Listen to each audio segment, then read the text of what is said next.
So you're after a new smartphone, but you are super solid skint. Well, no worries. For under 200 quid these days, you can snap for yourself a variety of great budget handsets from the likes of Motorola, Nokia, Oppo, Xiaomi, Poco and others, boasting whopping great HD screens, 5G support, proper game and grunt, and features you won't even find on considerably more expensive mobiles, such as a headphone jack and expandable storage. Now, I've personally reviewed a barrel full of budget blows, and here's my pick of the very best smartphones you can grab in 2022 that won't utterly skint you. We're talking 200 quid and under. You'll find full videos on all of these smartphones right here on TechSpert, and for more on the latest and greatest tech, please do subscribe and ding that notifications bell. Cheers! So one of the most impressively spec'd sub 200 quid budget blows right now is Motorola's Moto G31, which beats off rivals like a beaten off machine. Just 169 quid buys you a 6.4 inch handset with an OLED display, pretty rare at this price point, and it's a bit of a stunner as well, pumping out sharp, poppy Full HD Plus visuals. The MediaTek Helio G95 makes for smoothish performance and allows for light gaming shenanigans, while the 5000 mAh battery provides all day power. What you get on here is a stock Android experience that is very streamlined and easy to get on with, plus bonus Motorola bits like this badass choppy torch effort. However, one issue with Motorola smartphones is the fact that Moto isn't exactly super timely when it comes to OS and security updates. So for instance, the G31 shipped with Android 11 and it's still sat on that. Certainly my review model is no sign of Android 12 just yet, even though Moto has promised it will happen. The Moto G31 also crams in a 50 meg primary camera, which is undeniably limited and struggles somewhat when those conditions are less than amicable. Not too surprising at this kind of budget, sadly. Unfortunately, when you're looking at this sort of price point, there are some compromises involved. But if you can't stretch up to the Moto G31, well, for a cheaper price, you can always pick up the Moto G22. Like the G31, this sure ain't anything special as far as those looks go. Like most budget phones, this is another plastic blower offering little in the way of frills or flair, although it is at least splash resistant if you find you have a bit of an accident. You once again have that lovely stock Android vibe, and thank the baby Jesus, it actually comes with Android 12 pre-installed. Motorola's 6.5 inch IPS screen is unfortunately only a 720p res effort, so it's not exactly supremely crisp, but those visuals are reasonably punchy, and you do get a 90Hz refresh, so everything looks buttery smooth. That Helio G37 chipset can handle games like Call of Duty Mobile, although there's no dedicated gaming mode on here, unlike the G31. And this mobile is definitely built for more simple everyday stuff like messaging and endless doom scrolling on Twitter and Facebook. You've got a 5000 mAh capacity battery crammed inside of that plastic chassis that'll keep you going all day long, no worries. In fact, if you don't push the Moto G22 too hard, then you will find you stretch to 2 full days of use between charges. And meanwhile, that camera tech is actually surprisingly good even at night time. The 50 meg primary sensor can capture impressive detail in the evenings and accurate colours during the day, although the video mode unfortunately does top off at Full HD resolution. And most of the other features that you could possibly hope for are present and correct here as well. You've got expandable storage via micro SD memory cards, you've got NFC for your contactless payments using a good bit of Google Pay, you've even got a ruddy headphone jack. Although that is one of the advantages of going for a budget bro, that features like headphone jacks are actually still fairly common, as is the expandable storage. So overall, it's a proper good package for a budget price point. Yet another option is the Moto G50, which unlike the other Motos just mentioned, boasts full 5G support, but also strips back some of the specs to keep the asking price under 200 quid. So for instance, you've got the Snapdragon 480 chipset running the show here, which is fine for your everyday shenanigans, although you will have to put up with the occasional bit of juddering, especially for instance when you're starting up the camera app. You've also got a very basic 48 meg primary shooter and not much storage, although at least these Motorola blowers all support microSD expandability. It's another basic 720p IPS display on board, again with 90Hz refresh, while the 5000 mAh battery means no stressing about running dry when you're out and about in the town.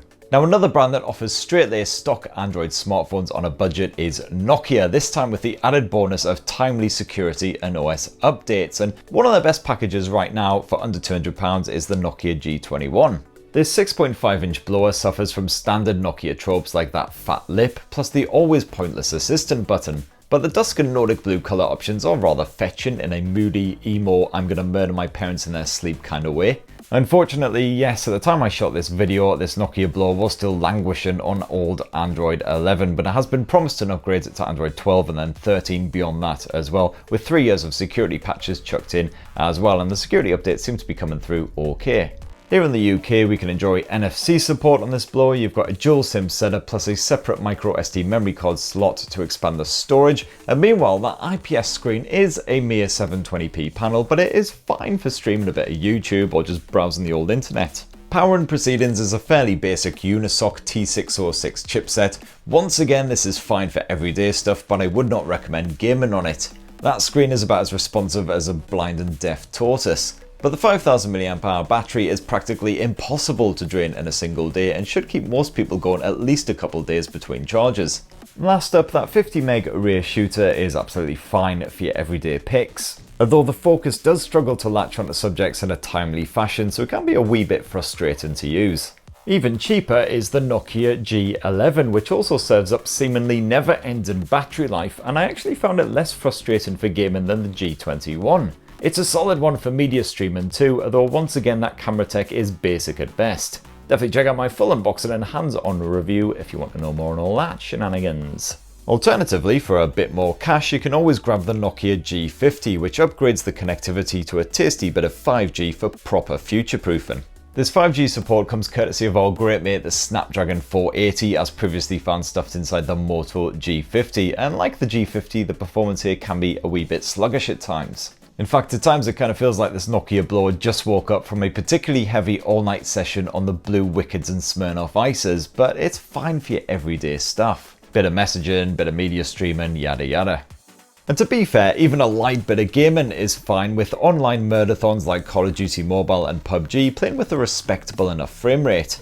That epic-sized 6.8-inch screen is an IPS panel. It offers you a clear view of the action despite the basic HD resolution, while the 5000 mAh battery means all-day streaming, no worries. NFC for your contactless payments, check. You've got a headphone jack, you've got micro SD support for expanding that storage, all present and all doing their job very nicely. And then once again, there's that lovely stock version of Android with years of guaranteed OS and security updates. And I wasn't expecting too much, admittedly, from the 48 meg main camera sensor, but it's not bad at all for family pics as long as that lighting isn't too dim. You can also shoot okay-ish looking Full HD video and snap your mug with the 8 megapixel selfie camera. Now, if your budget is tighter than a guppy's bumhole, you may be swayed by the Oppo A76, which will cost you just 189 quid right now from Amazon. This phone is a satisfying all-rounder, offering a smooth everyday experience thanks to the Snapdragon 680 chipset, plus up to a couple of days of battery life between charges, courtesy of that once again ruddy big 5000 mAh cell with 33 watt fast charging support. Oppo's 6.56-inch IPS display is mere HD once more, but it's not bad at all for kicking back with some YouTube or whatever, while the 90Hz refresh keeps things nice and smooth. But Oppo, much like Motorola, ain't exactly the quickest around when it comes to those system and security updates. And in fact, yes, once again, like many other smartphones in this roundup, unfortunately the A76 is still lingering on Android 11. Still, that 13 meg primary camera does a respectable job with photos and simple home movies at this price point. You got all the standard stuff like NFC and expandable storage, and it's all wrapped up in a shiny but durable shell. Next up, the excellent Poco X3 Pro can often be found for well under 200 quid these days now that it's been succeeded by the Poco X4 Pro, and it is well worth scouting out because it's still one of my favourite budget blowers of last year. That Snapdragon 860 chipset can handle everything you ruddy well need, even a good bit of Genshin Impact if you keep the detail levels on low to medium settings. That 6.67-inch Full HD Plus IPS display pumps out sharp visuals with reasonably punchy colours, plus the adaptive refresh rate maxes out at an almighty 120Hz. This thing packs a stereo speaker setup, which is still pretty rare at this sort of price point. You've got a headphone jack, once again, down below this time, and full Bluetooth streaming support, which is fully reliable. You've got an effective edge-mounted fingerprint sensor, you've got all-day battery life, you've got NFC for your contactless payments, it's got everything you'd ruddy well want. I really like the 48 meg main camera sensor too, which captures sharp pictures of even the more squirmy of subjects as well as respectable 4K video footage. In fact, beyond the rather garish design, there's really not much at all to dislike about the Poco X3 Pro. It is proper lush.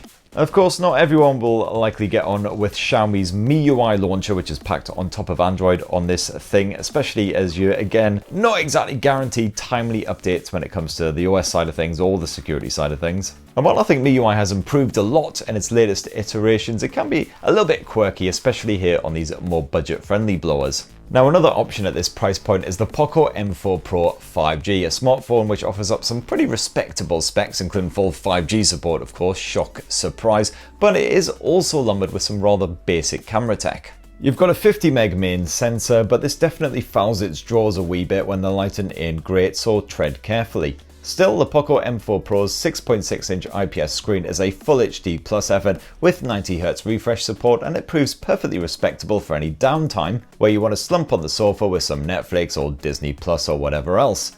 And there's even a stereo speaker setup of sorts as well as a headphone jack.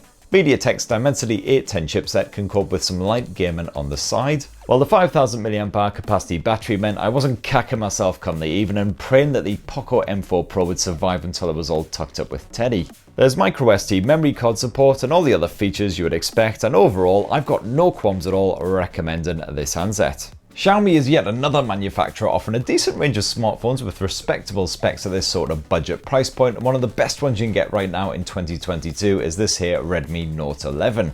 This 6.43-inch smartphone sticks with the same MIUI experience as the Poco phones and likewise delivers some decent hardware for not much cash. The Snapdragon 680 SoC is once again on board and can handle light gaming without exploding, while the 5000 mAh battery won't run dry unless you're seriously punishing this thing with 33-watt fast charging on top. You got up to 128 gigs of storage crammed in here, expandable via microSD like most of its budget-friendly rivals, and also that camera tech may be rather basic, but it's actually pretty decent for your everyday snaps. Yes, the 50 meg primary camera sensor does struggle in less than ideal lighting, but otherwise it's good for your everyday shareable shots. You've also got a punchy AMOLED display which hits 90Hz refresh and pumps out punchy visuals with a crisp Full HD Plus resolution. And while the stereo speaker arrangement isn't exactly mind-blowing, for this low price it's a solid bit of kit. And before I bugger right off, I'd like to throw a little bit of love at Realme as well, who is offering a growing selection of decent budget-friendly handsets at under £200, including the likes of the Realme 8 5G. This once again boasts 5G support, as the name heavily suggests, and while it's not as fully featured as the nifty Realme 8 Pro, the Dimensity 700 chipset makes for respectable performance. You got a 90Hz IPS screen which is slick and sharp, and the long-lasting battery life means zero stress when you're out and about. And I've also just had a proper play with the new Realme C31 and C35, which cost under 150 quid here in Blighty. And while there's only 20 quid between the two phones, I was more impressed with the C35, which boasts a better screen, more storage, faster charging, and a fair few other improvements. Although that camera does have the nasty habit of saturating any shots that are taken outdoors. And there you have it, deep breath. That is my full roundup of the best budget-friendly smartphones you can grab here in Blighty for under 200 quid right now. As you can see, an absolute plethora of choice even at this budget price point, but you know, if you are still a little bit confused, definitely go check out my full unboxings and reviews with some of these smartphones right here on TechSpert live right now. And for more on the latest and greatest tech, please do subscribe, ding that notifications bell, and have yourselves a bloody lovely rest of the week. Cheers everyone, love you.